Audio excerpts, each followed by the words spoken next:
Hello বন্ধুরা, welcome back to my channel life long route. শ্বশুর মশাই বাজার থেকে টাটকা পালং শাক এনে দিয়েছে, আর এনেছে গেঁড়ি। এনে বলছে, তোমার শাশুড়ি মায়ের মতো পালং শাকটা গেঁড়ি দিয়ে জমিয়ে রান্না করো। তো চলো, শাকগুলো ভালো করে কেটে ধুয়ে নিয়েছি। তারপর কড়াই একটু হালকা ভাপিয়ে নেব অল্প জল আর নুন দিয়ে। বেশি জল লাগবে না, শাক থেকে একটু জল বেরোবে।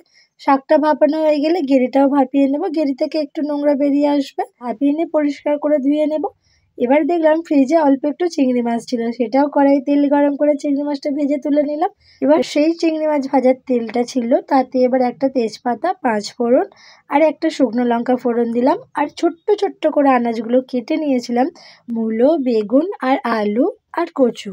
এটা আর কিছু দেওয়া লাগবে না, এগুলো দিলেই একদম পুরো শাকটা জমে যাবে। এবার তেলে দিয়ে ভালো করে নাড়াচাড়া করে ভেজে নেব নুন আর হলুদ আর অল্প একটু গুঁড়ো লঙ্কা দিয়ে।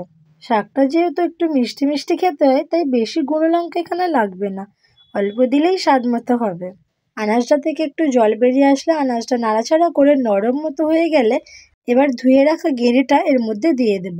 আবারও ভালো করে নাড়াচাড়া করে নিয়ে এই শাকটাতে একটা বাটনা দিতে হয়, জিরে আর সর্ষে। এই বাটনাটা দিলে দারুণ হয় খেতে। সর্ষে আর জিরাটা আমি বেটে রেখেছিলাম, এর মধ্যে দিয়ে দিলাম। দিয়ে ভালো করে নাড়াচাড়া করে নিয়ে এবার ভেজে রাখা চিংড়ি মাছটা এর মধ্যে দিয়ে দেব। চিংড়ি মাছটা দিয়ে একটু নাড়াচাড়া করে নিয়ে পরিমাণ মতো জল দিয়ে চাপা দিয়ে রেখে দেব কিছুক্ষণ। শ্বশুর মশাই এসে বলেছেন বলে কথা, শাকটা তো জমিয়ে রান্না করতেই হবে। সত্যি কথা বলতে আমার শাশুড়ি মা খুব সুন্দর রান্না করে, এসব রান্না ওনার থেকেই শেখা। তো চলো, এবার ঢাকনা খুলে দেখলাম সবজিটা থেকে একটু জল বেরিয়ে এসেছে। এবার ওই সবজিটাতে একটু চিনি ছড়িয়ে দিয়ে ভাপিয়ে রাখা শাকটা ওর মধ্যে দিয়ে দেবো। দিয়ে একটু নাড়াচাড়া করে নিয়ে আবার একটু চাপা দিয়ে রেখে দেবো 1 মিনিট মতো। দেখবো শাক থেকে অনেকটা জল বেরিয়ে এসেছে। এবার এই জলটায় হালকা করে নেড়ে ছেড়ে শুকনো করে বেশ ঘাটা ঘাটা মতো হয়ে আসবে, আর সবজিগুলো নরম হয়ে যাবে। তাহলেই রেডি হয়ে যাবে আমাদের গেঁড়ি দিয়ে পালং শাক।